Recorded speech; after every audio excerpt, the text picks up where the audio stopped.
regard.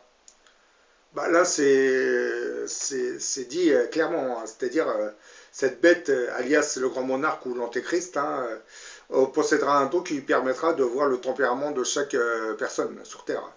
Par exemple, lorsque quelqu'un va venir lui parler, en l'observant, il saura si cette personne sert le bien ou le mal.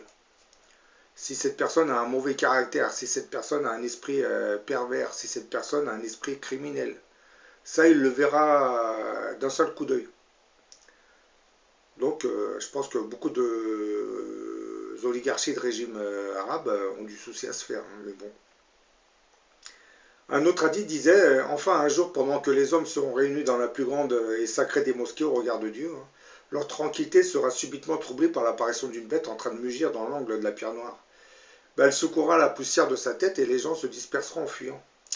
Ben, un groupe de croyants, sachant qu'ils ne pourront s'opposer au destin de Dieu, feront front. La bête s'occupera d'eux tout d'abord, hein, elle marquera leur visage, qui deviendront aussi brillants que des étoiles scintillantes, puis elle parcourra la terre. Ceux qui la fuiront ne lui échapperont pas, et ceux qui la poursuivront ne la rattraperont pas. Certains hommes tenteront de lui échapper en se mettant à prier, mais elle les surprendra par derrière et leur dira « Oh un tel, c'est maintenant que tu pries ?» Ben, ils se tourneront vers elle et elle marquera au visage puis les abandonnera. Croyants et incroyants seront associés dans leurs biens, ils vivront ensemble dans les villes, mais on distinguera le croyant du mécréant, au point que l'on entendra le croyant dire « Ô mécréant, donne-moi mon dû », et que l'on entendra le mécréant dire « Ô croyant, donne-moi mon dû ». Bah, dans ces hadiths, c'est dit clairement, hein, cette bête sera du moins dotée d'un pouvoir incroyable qui lui permettra de voir le tempérament de toutes les personnes qui se trouvent devant elle.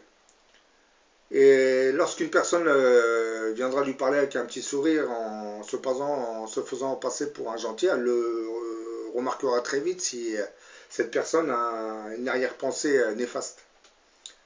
Donc,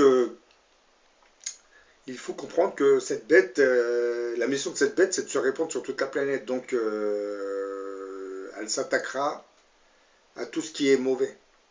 C'est pour cette même raison, je suis toujours surpris quand on nous dit que l'antéchrist, ce sera un être maléfique qui sera envoyé par le diable pour combattre la nature humaine. Mais le problème, c'est que l'antéchrist ne s'est toujours pas manifesté. Et aujourd'hui, regardez le monde dans lequel nous vivons. C'est un monde diabolique. Et là, dans ces versets et ces hadiths, on nous précise que cette bête a tendance à vouloir s'attaquer aux gens qui ne croient pas et qui répandent le mal sur Terre. Donc je me pose toujours cette question, qui a intérêt à dépeindre l'antéchrist en lui donnant une apparence maléfique? Je pense que les forces du mal et le diable ont tout intérêt à discréditer la mission de ce grand monarque, hein. Si ces hadiths se vérifient dans le futur, ça sous-entendrait que l'antéchrist ou la bête vont combattre les forces du diable, en langage plus clair.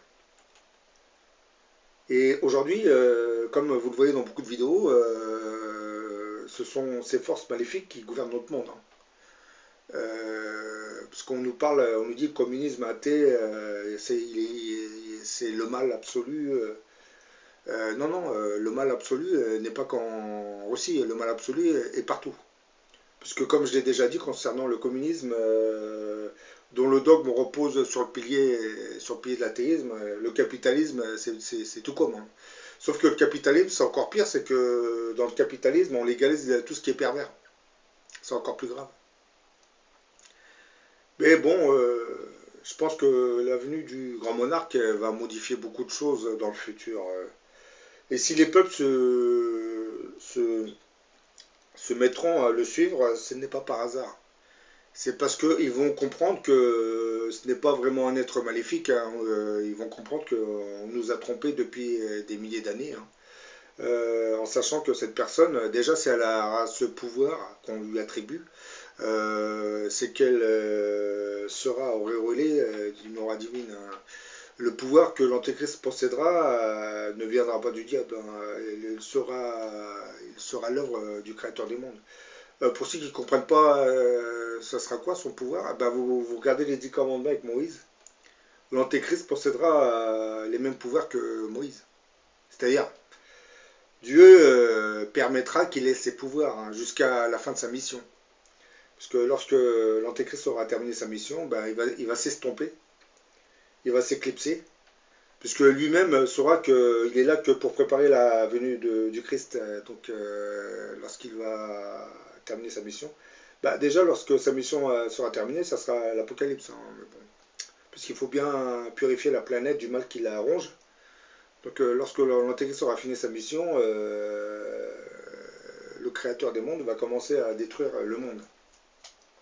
Ce n'est qu'après que le Christ reviendra sur cette planète. Parce que comme je l'ai dit dans beaucoup de mes vidéos, le Christ ne pourra pas revenir dans le monde dans lequel nous vivons actuellement. Ça pour toutes les raisons que vous savez, hein, quand vous voyez le mal qui règne, les guerres, les crimes abominables, et surtout le degré de perversion, de débauche qui règne dans nos sociétés. Quand je parle du degré de débauche et de perversion, on est en train d'égaler Sodome et Gomorrhe hein, par la légalisation des mariages gays, hein, de la pornographie, etc., etc. Donc ne vous faites pas d'illusions lorsqu'on vous dit que plusieurs villes seront détruites par le feu. Je pense que c'est ce qui nous attend dans le futur. Parce que les gens ne comprennent pas beaucoup de choses, surtout dès l'instant où vous n'avez plus d'acquis religieux, de connaissances religieuses sur ce qui s'était passé il y a plusieurs milliers d'années. Vous ne pourrez pas comprendre ce qui va se passer dans